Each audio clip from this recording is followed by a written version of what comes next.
Well, it is one of the oldest pranks in the book, where you put a sign with the words on someone's back, "Kick me." Yeah, that's what happened to a worker at Intel last year. And we have learned that it has led to criminal charges, firings, and even a federal lawsuit. News 13's Alex Goldsmith explains. Rio Rancho police started investigating this kick me case at Intel last September. Intel worker Harvey Palacio claimed two co-workers kicked him in the butt a total of 5 times after someone put a kick me sign on his back. Palacio went to HR and police, and as a result, both of the men were fired and ultimately convicted of misdemeanor battery charges. But in a federal lawsuit filed last week, Palacio says it was more than just one prank. He says co-workers would hide his clean room suits and put trash in his work bag. Palacio claims the bullying was racially motivated because he was Filipino and that Intel allowed the harassment to continue. It's unclear how much Palacio wants to get in damages. Each of the co-workers who kicked Palacio were given 16 hours of community service. Both Palacio and his attorney declined our requests for an interview. Alex Goldsmith, KRQE News 13.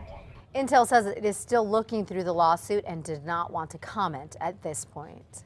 As you probably know, Ray Schultz's time as Albuquerque's top cop is coming to a close, and the way the next chief gets chosen could be a lot different if one city councilor gets his way. Right now, the mayor hires the police and fire chiefs, but at least one city councilor, Ken Sanchez, wants a new rule so the council would be involved in picking the chiefs too. However, the mayor would still be able to hire the chief even if the council rejected the pick.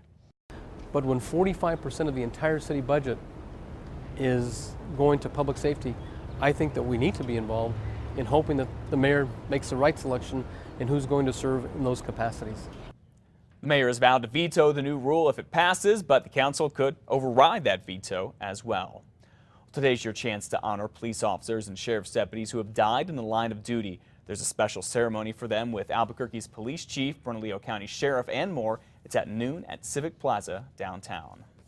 A left-leaning political group could file an official complaint with the city of Albuquerque any day now, saying that Mayor R.J. Berry is using his private email in an unethical way. Yeah, Pat Davis with Progress New Mexico says he got the emails through public records requests.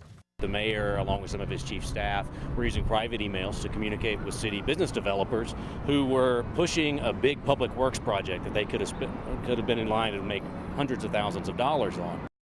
Now, Davis claims the private emails were used to help coordinate the use of city resources to drum up support for ABQ the plan.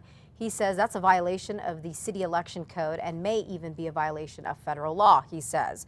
Now, Mayor Berry would not go on camera to respond, but he did say in a statement that the accusations are baseless and misleading and that they were made by his opponents during election season.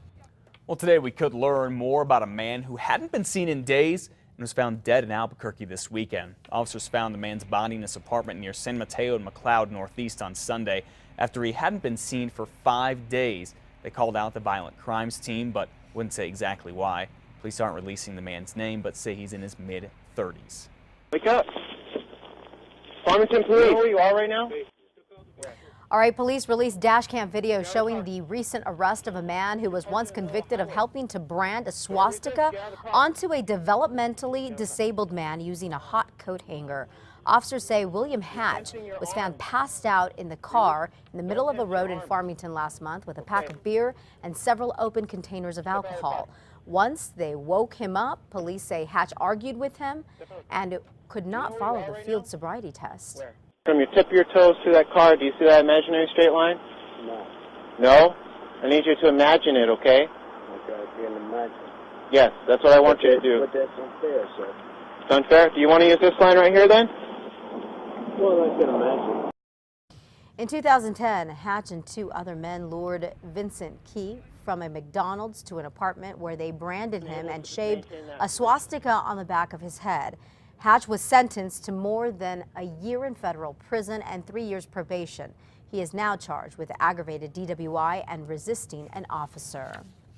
A man in Albuquerque is accused of hurting his dog so bad that the animal had to be put down. 49-year-old Jesse Stobaugh is accused of shooting the dog several times over the weekend. Deputies say he claimed he had no choice but to try to put his dog down. He says the dog was hurt after he threw an explosive in his backyard. But deputies say they found no evidence of the explosive, and they actually believe that he made up the whole thing to justify shooting the animal. Stobach's dog survived the attack, I should say, but eventually had to be put down anyway. Time right now.